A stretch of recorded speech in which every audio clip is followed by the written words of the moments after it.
정의의 열심은 한 손에 저울을 들고 다른 한 손에는 칼을 들고 있습니다. 그런데 대한민국 대통령은 저울을 버리고 대통령의 하수인 민정수석도 저울을 버렸습니다.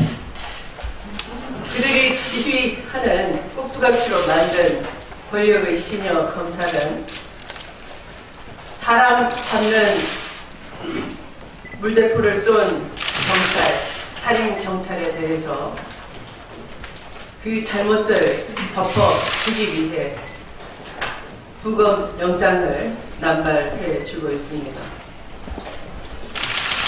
또 다른 한편으로는 검찰 권력을 야당 잡는데, 정적을 잡는데 쓰고 있습니다. 이렇게 잘 안 되는 것은 모두 야당 탓, 국민 탓인 이런 유체 이탈 화법의 대통령의 리더십, 이제 국민 누구도 신뢰하고 믿을 수가 없는 지경이 됐습니다. 대통령 주변은 부패한 아부꾼만 넘실대고 퇴임 후조차 후기를 누리려고 하는 간신배들로 둘러싸여 있습니다. 던져버린 저울 되찾아와야 합니다. 그것이 정권질서입니다. 친박 실세 3인방에게는 꼬리 내리고 야당 지도부를 줄기소한 것, 그것이야말로 검찰이 표적 기소, 편파 기소라도 자백한 것이나 다름이 없는 것입니다. 핵심은 청와대 비선 실세들의 국정농단을 덮기 위한 것이었습니다. 검찰이 척결해야 할 것은 야당이 아니라 거악인 비선 실세의 국정농단이고 우병우 민정수석의 일이 대부분입니다. 그런데 그들이 꼭두각시가 되어 있으니 어떻게 제대로 일을 할 수가 있겠습니까? 정치 검찰의 타락을 더 이상 눈두고 볼 수가 없습니다. 검찰에 재차 경고합니다. 민심을 호락호락하게 보지 마십시오. 민주당을 가볍게 보지 마십시오. 검찰을 근본적으로 재수술할 때가 온 것 같습니다. 우리는 야당 탄압에 맞서 싸울 것입니다. 박근혜 정권이 해야 할 일은 공안 정국이 아니라 민생 정국입니다.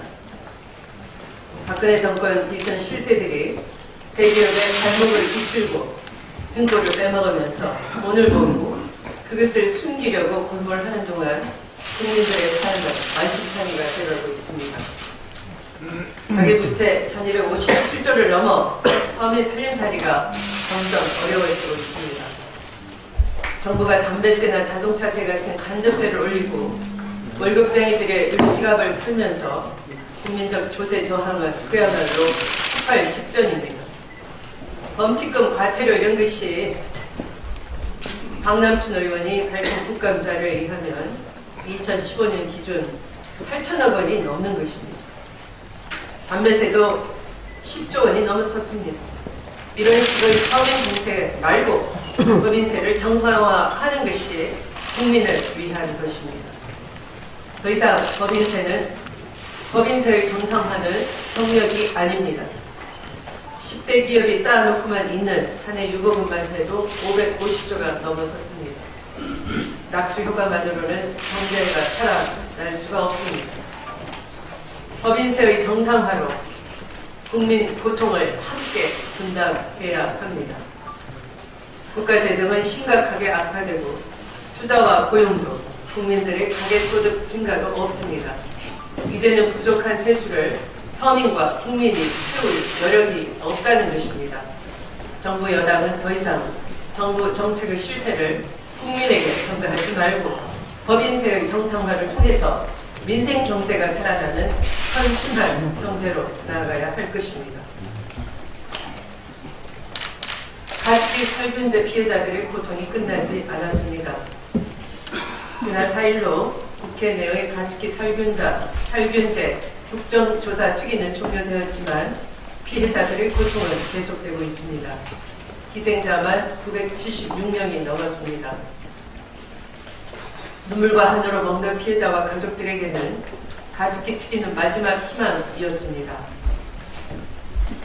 아직 피해자 구제와 재발 방지는 미완입니다. 국민 안전과 생명을 지키는 데 여야가 어디 있겠습니까? 엊그저께 제가 새누리당 이정현 대표가 제 방에 답방을 했습니다. 단식에서 일어나라 제가 손잡아 드렸더니 그게 대해서 예의상 답방이라고 했습니다. 그 자리에서 저는 가습기 살균제에 대해서 수당적으로 대처해야 된다. 이것은 외국 기업이 환경 규제가 미약한 허술한 환경 후진국에 와서 국민 건강을 해친 것이다. 그래서 기업이 저지른 생명과 인권 보호 조항에 대한 무책임에 대해서는 국제적 연대로 힘을 합쳐서 따지는 것인데 어떻게 여기에 여야가 있을 수 있느냐 제가 물었더니 거기에 동의를 했습니다. 그래서 이 자리에서 다시 한번 강조합니다. 가습기 살균제 국정조사 특위 가동 재구성 요청드립니다. 이것에 여야가 있을 수 없습니다. 기업과 인권은 유엔과 국제사회의 주요한 주제이고 이슈입니다. 여야를 넘어서서 이 문제에 당대표끼리 힘을 합칠 수 있도록 촉구하겠습니다. 공공기관의 성과 연봉제 밀어붙이기는 노동개혁이 아닙니다. 성과 연봉제 도입에 맞춰 공공기관의 파업이 지속되고 있습니다. 이번에 노벨 경제학상 받은 홈스트랩 교수가 성과 연봉제와 매주화에 비판적인 메시지를 던졌습니다. 노동자들이 측정되는 성과를 더 크게 하는 방향으로 노력을 기울이게 되면 인센티브의 왜곡이 일어난다. 무슨 말이냐면 성과주의를 신성시할 경우 노동자들이 동료 노동자들의 성과를 줄이려고 노력할 수도 있다는 것입니다. 왜냐하면 동료 노동자들이 성과가 크면 자신의 성과가 작게 보일 수 있기 때문입니다. 결국 성과주의는 심지어 암암리에 동료를 방해하는 일까지 부추기면서 성과를 실질적으로 늘리기보다는 줄이게 된다는 성과주의의 역설을 강조했다는 것입니다.